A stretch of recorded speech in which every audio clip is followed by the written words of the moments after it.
আসসালামু আলাইকুম। অনুভূতির দেয়াল গল্পের 9 নম্বর পাঠ। তো বেশি কথা না বলে গল্প শুরু করি। রাসেলের কথাগুলো কেন জানি বিশ্বাস করতে পারলাম না। মিলি কি সত্যি এমনটা করতে পারে? আমি তো ওর সাথে অনেকদিন রিলেশনে ছিলাম, একটা চুমু পর্যন্ত খাইনি ওকে, কিন্তু বিশ্বাস না করেও কোনো উপায় নাই। আর রাশেদ তো আমাকে মিথ্যা বলবে না, আমাকে মিথ্যা বলে ওর কি লাভ? আর তাছাড়া ছবিগুলো তো মিথ্যা হতে পারে না। আর সে কি করে হাসানের সাথে এমন কাজ করলো? মিলি কি নিজ থেকেই এমনটা কাজ করেছে, নাকি হাসান তাকে বাধ্য করেছে? সবশেষে তো কাজটা ও করেছে, এটাই তো সত্য। মেয়েরা তাহলে সরল সোজা ছেলেদের থেকে প্লে বয় টাইপ ছেলেদেরকে বেশি পছন্দ করে? সিনথিয়ার সাথেও কি এমন কাজ হবে? না, এটা আমি ভাবতে পারতেছি না। সিনথিয়ার সাথে এমন কিছু হলে হয়তো মানুষের উপর থেকে আমার বিশ্বাসটাই চিরকালের জন্য উঠে যাবে। সিনথিয়াকে নিয়ে কেন জানি চিন্তা হতে লাগলো। একবার ফোন করে বলবো সবকিছু ওকে, যাতে ও হাসানের কাছ থেকে নিজেকে সেভ করে রাখতে পারে। সিনথিয়ার নাম্বারটা বের করে কয়েকবার ফোন দিলাম, কিন্তু সে ফোন ধরলো না। ভয়টা যেন আরো বাড়তে লাগলো। আমি সিনথিয়াকে ফোনের উপর ফোন দিয়ে গেলাম, কিন্তু সে ফোন ধরলো না। জানি না ফোন ধরলে তাকে হাসানের কথাগুলো বলতে পারতাম কিনা। তবুও তাকে অনেকবার ফোন দিলাম, কিন্তু সে আমার ফোন ধরলো না। আমার এমন অবস্থা দেখে রাশেদ জানতে চাইলো কি হয়েছে আমার। আমি তাকে কিছুই বললাম না, কারণ এই মুহূর্তে তাকে সিনথিয়া আর হাসানের বিষয়টা জানাতে ইচ্ছে করতেছিল না। আমি রাশেদকে বললাম, তোর কাছে তো হাসানের নাম্বার আছে, একটু ফোন দিয়ে দেখো ও এখন কোথায় কি করতেছে। রাসেল হাসানকে ফোন দিল, কিন্তু হাসানের ফোনও বন্ধ দেখলাম। কি হতে পারে সিনথিয়ার সাথে? কিছুই বুঝতে পারতেছিলাম না। তবে মনে প্রাণে চাচ্ছিলাম আর যাই হোক না কেন, সিনথিয়ার সাথে খারাপ কিছু যেন না হয়, তাহলে হয়তো অনেক বেশি কষ্ট পাবো। যদিও এই ছোট্ট জীবনে কষ্ট কম পাইনি আমি, তবে এমন কষ্ট যেন না পাই যেটা সহ্য ক্ষমতার বাহিরে। তাড়াতাড়ি বাসায় ফিরতে চাইলেও ফিরতে ফিরতে রাত 10টা বেজে গেল। রাসেল জানালো তেমন কোনো সমস্যা নাই। আমি শুধু শুধু অদ্ভুত চিন্তা করতেছিলাম। বাসায় গিয়ে দেখলাম সিনথিয়া মন খারাপ করে গোমরা মুখে বিছানায় বসে আছে। তাকে এভাবে দেখে খারাপ লাগতেছিল আমার। তাকে সবসময় ভালো দেখতে পারলে কেন জানি আমারও খুব ভালো লাগে, কিন্তু তার মন খারাপ দেখলে আমারও মনটা বিষণ্ণ হয়ে যায়। আগে এমন হতো না, কয়েকদিন হলো এমন হচ্ছে। আমি তার কাছে জানতে চাইলাম, কি হয়েছে আপনার? এমন মনমরা হয়ে বসে আছেন কেন? সিনথিয়া আমার প্রশ্নের বিপরীতে কপাল কুঁচকে বলল, জামাই মারা গেছে তো তাই জন্য মন খারাপ। হাসান আর সিনথিয়ার মাঝে ভাবনা চিন্তার মাঝেও আমি কিঞ্চিত হেসে বললাম, বেঁচে থাকতে আমাকে মেরে ফেললেন, আমি তো আপনার পথের কাটা হইনি, তাহলে মারার কি দরকার? যেই মানুষটা এমনিতেই মরা তাকে মেরে কি করবেন বলেন? আমার কথা শুনে সিনথিয়া বসা থেকে উঠে দাঁড়ালো, আমার দিকে এগিয়ে এসে বলল, আপনার আবার কি হলো? এত ইমোশনাল হইয়েন না তো, সবসময় এত ইমোশনাল ভালো লাগে না। বেঁচে থাকার জন্য জীবনে কিছু খানমাস্তি থাকা দরকার আছে। সিরিয়াস জীবন কেমন জানি আমিষীন মনে হয়। সিনথিয়ার এমন কথা শোনার পর কথার আগামারা কিছু পেলাম না। আমিও তার সাথে তাল মিলিয়ে বললাম, আমি কি সত্যি অনেক সিরিয়াস? তখন সিনথিয়া হেসে বলল, বিন্দুমাত্র সন্দেহ নেই। আপনি আমাকে ওইভাবে একা রেখে চলে আসলেন কেন? সিনথিয়ার এমন প্রশ্ন শুনে অবাক হয়ে মনে মনে খুব খুশি হলাম। আমি তার দিকে তাকিয়ে বললাম, ওমা একা কোথায়? আপনার বয়ফ্রেন্ডের কাছে তো রেখে দিয়ে আসলাম। বয়ফ্রেন্ডের কাছে মনে হয় নিজেকে নিরাপদ মনে করেন না? তখন সিনথিয়া বলল, তা করব না কেন, বাট আপনার ওইভাবে আমাদেরকে একা রেখে আসা উচিত হয় নাই। আমি চেয়েছিলাম আপনিও আমাদের সাথে সারাদিন ওখানে থাকেন, আমাদের সাথে ঘোরেন। আমি তাকে হাসানের আসল রূপটা বলতে চাইলাম একটা মেয়ের সাথে তার বয়ফ্রেন্ডের ফিজিক্যাল সম্পর্কের কথা, কিন্তু ভয় হলো সিনথিয়া যদি আমার কথাগুলো বিশ্বাস না করে, যদি ভাবে হাসানকে তার চোখে খারাপ বানানোর জন্য আমি এইসব বলতেছি, তাহলে তো ব্যাপারটা হেতে বিপরীত হয়ে যাবে। ছবিটাও নিয়ে আসেনি, কিন্তু ছবি দেখালেই কি আর সিনথিয়া বিশ্বাস করবে? হাসান তো এখন প্রতিষ্ঠিত,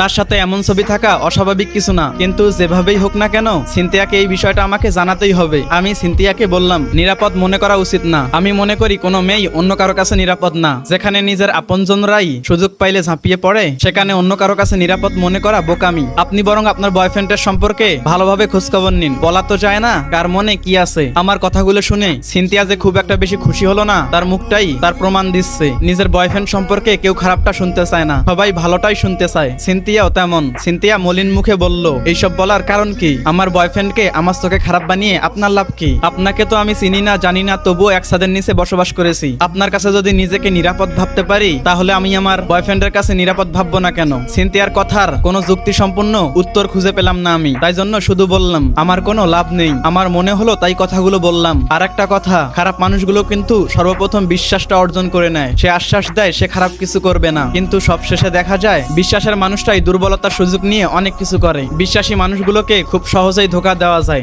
আর আমি আপনাকে অনেকবার ফোন দিয়েছিলাম, আপনি ফোনটা ধরেননি কেন? তখন সিনথিয়া বলল, আপনার কথা ঠিক আছে, কিন্তু আপনিও তো এখন আমার সর্বনাশ করতে পারেন, তাই বলে কি আপনার সাথে থাকা বাদ দিয়ে দিব?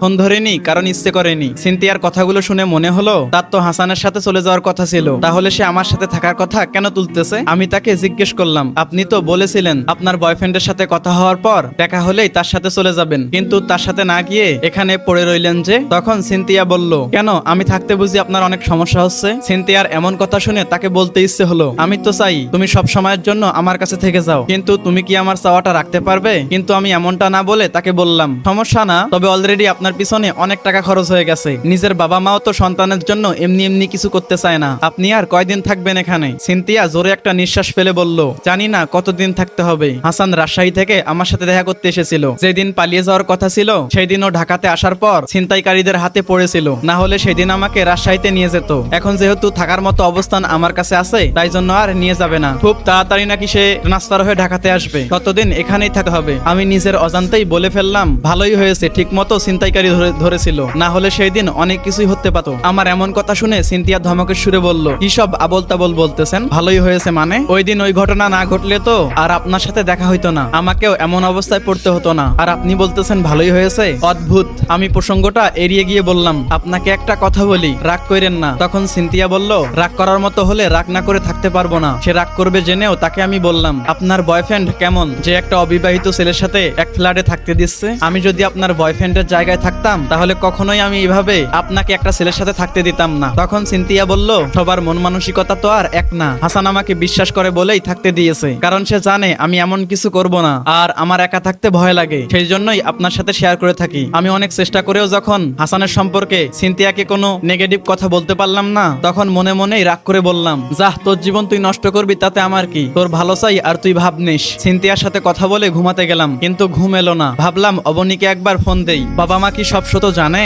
নাকি অবনী অভিমান করে, কিংবা তার মায়ের শোকে এখনো কিছু জানায়নি। কিন্তু অবনীর মা তো জানাতে পারে। মৃত্যুর আগে মানুষ চায় তার ভুলগুলো শুধরে নিতে, কারো কাছে খারাপ মানুষ হয়ে কেউ কখনো মরতে চায় না। মৃত্যুর আগে সবাই চায় নিজের জানা পাপ কাজগুলো থেকে নিজেকে বিরত রাখে, সবার কাছে ক্ষমা চেয়ে নিতে চায়, সবাই ক্ষমাও করে দেয়। যতই শত্রুতা থাকুক না কেন, মৃত্যুর পথযাত্রীকে ক্ষমা করবে না এমন মানুষ মনে হয় পৃথিবীতেই নেই। তাহলে আমারও কি অবনীর মায়ের সাথে একবার দেখা করা উচিত, তাকে ক্ষমা চাওয়ার সুযোগ দেওয়া উচিত? কিন্তু আমার যে মন চায় না আমি ওই মহিলার কাছে যাই। মনের বিরুদ্ধে কি কোনো কাজ করা যায়? যায় না। গেলেও আমি আমার মনকে দুঃখ দিয়ে যেতে চাই না, তাই জন্য অবনীকে ফোন দিলাম না। 2 দিন পর বাবার নাম্বার থেকে আমার নাম্বারে ফোন এলো। হঠাৎ করে আমি চমকে গেলাম, এতদিন পর বাবা কি মনে করে আমাকে ফোন দিল, এটা ভাবতেই প্রথমবার ফোনটা ধরতে পারলাম না। পরের বার যখন ফোন দিল তখন আর না ধরে থাকতে পারলাম না। তবে তাদের উপর আমার অনেক অভিমান জমা হয়ে আছে। জানি না এই অভিমানগুলো তারা ভাঙাতে পারবে, নাকি আমি নিজেই পাহাড় সমান অভিমানের কাছে হার মানবো। ফোন ধরার পরে বাবা যে কথাটা বললেন সেটা হলো, তুমি বাসায় চলে আসো, তোমার বোনের বিয়ে হয়ে গেছে, তোমার সম্পর্কে আমরাও সবটা জানতে পেরেছি। অনেকেই জানতে পেরেছে তুমি কাজটা করনি। যে তোমাকে এইভাবে লাঞ্ছিত করেছিল